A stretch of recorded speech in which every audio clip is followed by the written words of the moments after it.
Hi everyone, Alyssa here from Teacher Mom Life, and today I want to talk about virtual engagement. I had presented to you that I was going to start offering some resources for friends who are just jumping into virtual learning or preparing for it up in the fall, and this was one of the most often asked questions, was just how do I get my students to engage with me online? So I thought I'd share some of the things that I've learned, some the hard way, and some through training or other sources, or even just watching some of my awesome colleagues throughout the years. So here are my biggest tips for success. And the first one is fun is nice, but quality becomes a priority. And I've noticed that a lot of teachers who have jumped into this and they've not had time to prepare for e-learning. So this is not at all a high horse or a place of judgment, but I think as we're planning for the next school year, I've noticed a lot of teachers saying, like, I've ran out of things to teach in Zoom. I've done scavenger hunts. I've done show and tell and all of these super fun things. And they followed up with, I've got to do something fun to get my students coming to class. And whereas that's a reality and fun is great, and there's totally a place for fun in the primary classrooms, also remember that parents are going to be the ones getting them to the computer, and parents are going to be the ones that are getting them logged in. So as a parent personally, I'm going to be a lot more cognizant about getting my child logged in to learn how to add or read than I am if we miss show and tell for the day.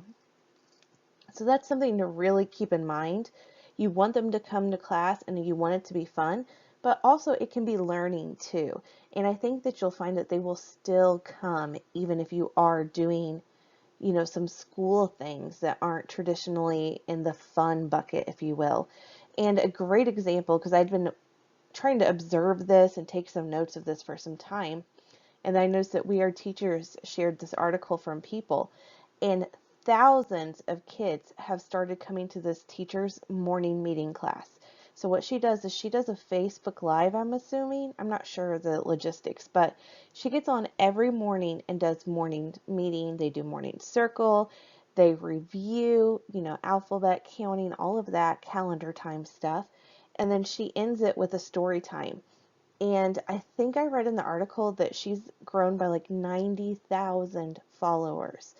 And I think that's a great example for us to look at, that whereas, we think morning meeting's super fun, it's still curriculum. So keep that in mind, that I think parents are craving learning for their students. And even if your students might not want to come to the lesson on the computer or view it as optional, the parents are going to be the ones that ultimately get them there. And I also think that you can still do a lot of your fun teacher things with online learning as you get more comfortable with it too.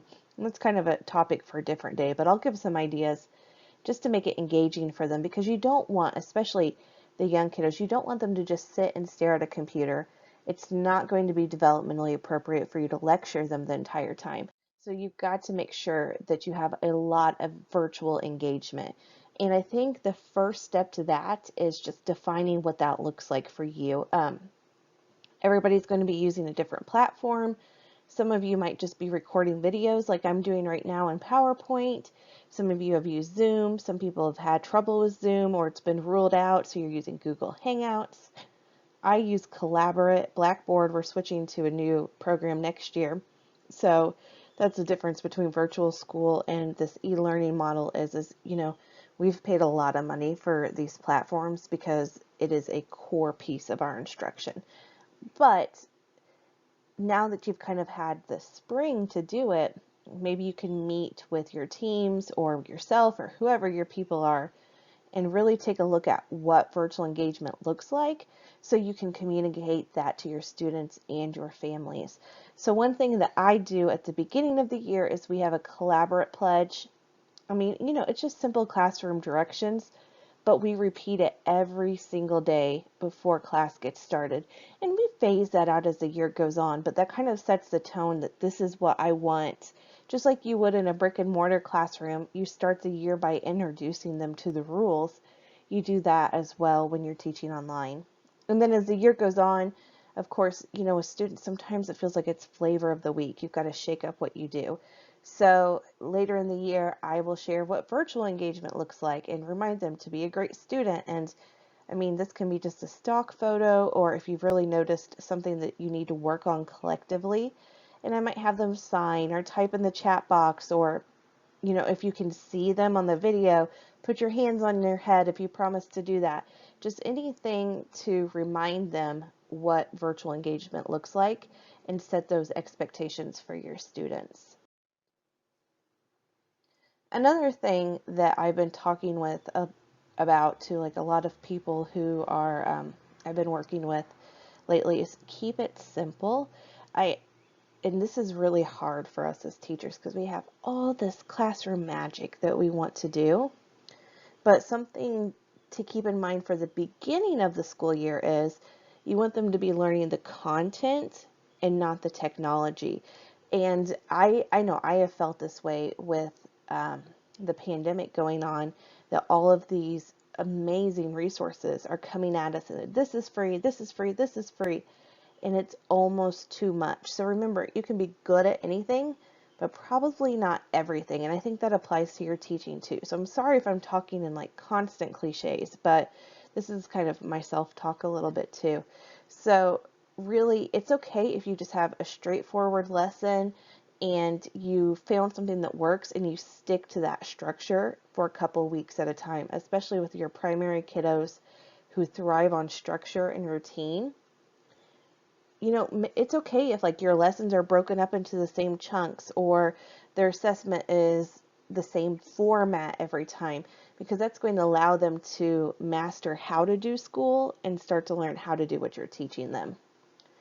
And then another thing that took me a long time to wrap my head around was also my lesson design, because as teachers we're kind of extra and we like our graphics and our cute clip art and everything, and it can become too much. And I was actually at an Orton Gillingham training and they talked about visual clutter, and that was kind of an aha moment for me. So if you do have a really good anchor chart that you're sharing a picture of, or a poster, maybe make that the only thing in the slide, and then on a next page introduce the topic or a question. For my kinders, I will put one math problem on a page and then click to the next page for the next one. And it takes more planning on my part, but that way I know, because when they are learning at home, you cannot control their environment. And the biggest enemies of virtual learning is distraction and disconnect. So, you can't make brother turn off the Xbox in the background or whatever video games they play these days. You can't turn off the news or the TV. You can't control if their learning spaces in the dining room. But at least when they look at your screen, they can focus on one thing, and at least that might not also attribute to like the overstimulation that might be going on. And then also, as far as like calling on students, that's another thing that I really like to have structure and routine to. It's something I'm very purposeful about doing the same, and I very clearly communicate and remind and prompt. And sometimes I feel like I do it all year long, but it allows my lessons to be pretty quickly paced because my kids do eventually learn what I want from them. And the first thing is just a tech check-in. So I ask my students, we have polling options where they can check, or, green check or red X. You could ask them to share in the chat box. But I start each lesson with, let me know you're here and you can hear me by giving me a green check if you have a microphone, a red X if yours isn't working today. And then if I see red X's, I might even add, okay, well, you're going to be reading out loud at home, but so-and-so gets to read on the mic. That's awesome. Like, just a little reminder that just because they're not reading to you, they have the benefit of being able to read at home and not disrupting anybody else's learning. I do cold calling just like I would do at a school. I do wait a little bit later in the year for that, just because those relationships aren't necessarily built yet. And especially when you start online, you're not going to know who your shy friends are, or, just everyone's different temperaments. So that's something that I do ease into. And then I also just go down the line more often than not, my kiddos' names in their attendance boxes pop up in alphabetical order, and I just call them down the line to take turns reading or whatever. I might go up the line to shake things up, but that gives them, a little bit of a heads up of when they're going to be called on. And that's just the same as you would do popcorn reading or, however you structure that in your classroom. You can do the same online, but I do call on them a lot, and I call on them a lot at the beginning of the school year because I want to set the tone that, like, this is going to be a thing. Mrs. Davis wants us to show up, and she wants to hear from us. And then another way that I do, and this might not work for your platforms, but my platform, I can turn on how many mics are allowed at a time and set out so like only my mic can be on and one other person's or two. So sometimes I'll do open mic and let everybody talk. So I might ask a question, and that's just like when you're at the school and you're like, everybody answer in 3. I mean, you can do that online too. It might be really overwhelming if you don't have settings, but you know your kids, you know what bothers you. It's an option. And then getting my students to participate too is something that I've had to be really purposeful about. I keep my lessons really quickly paced, and you'll notice now I'm kind of talking fast. And I know people feel like, well, I might leave someone behind. And for me, it's always been a question of, do I wait for this one student to respond who might not be paying attention, who might be in the bathroom and didn't let me know, and lose the other 5 that are in the small group? Or do I move on to him and tell him I'll come back to him after I let everybody read? So that's kind of more my approach. We want to allow wait time. If you can see the webcams, if you can see their faces, then obviously you can see if that student's waiting and give it some time. But sometimes, and more often than not, I'm going to move to the next friend and then come back to them. And it was hard for me to make that shift as a teacher, but I know how I feel when I'm in meetings and the uncomfortable waiting for someone who might not even be there. And it really breaks up the lesson and kind of like stops some of that momentum. And that's a personal preference for me. And if it's a smaller group, I do wait. But like if it's whole group instruction, that's kind of my take on it. One option that I do love to get everybody participating is waterfall in the chat. So I might ask a question like, what's 5 plus 3? And I'll ask all my students to type their answer in the chat box, but not send it to me. And then when I can see that everybody's typing something or I've given the allotted time, then I'll say, okay, press enter on 3. And then all the answers kind of flood in, but they all got to participate. They all got to do that problem, not just the one friend who had tools to write on the board. And then I said earlier, I'll tell them like, it's this person's turn on the mic, but everybody else read to your learning coach or your parent or your cat, your dog, whoever's in the room with you. Just make sure that they're always doing something. That way they don't find their own something to do. And then my biggest goal is just to give my kids multiple at-bats. This is my synchronous learning time is my sacred time to work with my kids. And I want them to have the opportunity to participate as much as possible. Sometimes I do everybody writes and everybody writes on the board and it's chaos, and we have to talk about how it's okay if we overlap because we're friends and it's a shared learning space. But that way they're just not sitting watching 10 other kids work or whatever your group size is and waiting for their turn. They're actually active in their learning. And then for assessments, I will usually push them out to an assessment. Maybe it's a Google form, an IXL quiz, whatever your platforms are, you can create something they can do individually, or I'll use a breakout room and, just paste a traditional worksheet, grab a clip of it and put it on the board and ask them to write on it. And then this is the thing that I do that I feel like has been the biggest game changer for me. And that is I reflect on my own staff meetings, because we have been in those meetings where you think, oh my gosh, if this takes another minute, I might die. So I make a note of what didn't I like about that? Because I don't want to do that to my students either. If I can't handle that as an adult, 5-year-olds can't handle it either. And then when they've gone really well, I try to mimic that or mirror that moving forward. You can also give Class Dojo points. Class Dojo has a website, so you can just pull that up during class, give them points for participating. I'm really bad about using Dojo that way, but some people have a system and they've got it down.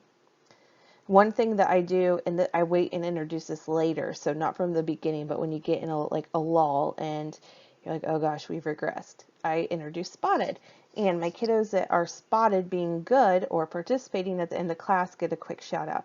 It's really as simple as putting a ladybug on the screen and making a note to myself who was ready to learn today and giving them a shout out at the end of class. And then this is like the hardest one for people to wrap their heads around. And I ask for student and parent feedback pretty often. I'll have them do report cards. I'll send a Google survey and ask what they do and do not like about my communication, because communication is key with virtual learning. Your parents have to help you. You cannot do this alone. And then I ask for what they do and do not like about live classes to get feedback, because I can't see what's going on their end. I've got to give them safe opportunities and non-confrontational ways to tell me. So I've had a lot of growth from that. They've been surprisingly, and you've had those years, I'm like, oh, if I just don't send it to this parent, it'll be good. But I go ahead and send it, and I take it with a grain of salt, and then I put on my big girl pants, and usually some of my best ideas have come from that. And really, the setting the parent expectations and communicating with them is the newest piece, because you're used to like onboarding your babies, and now you've got to onboard the people who are helping you and your partners in learning. So I hope this gives you just some basic tips for getting started, getting them engaged. I'm always welcome to or happy to answer things more deeply or do what I can, but these are just like the quick look at some of these topics that I've seen a lot of anxieties and worries about, and thought maybe I could do something to help. So don't hesitate to reach out, and best of luck to you.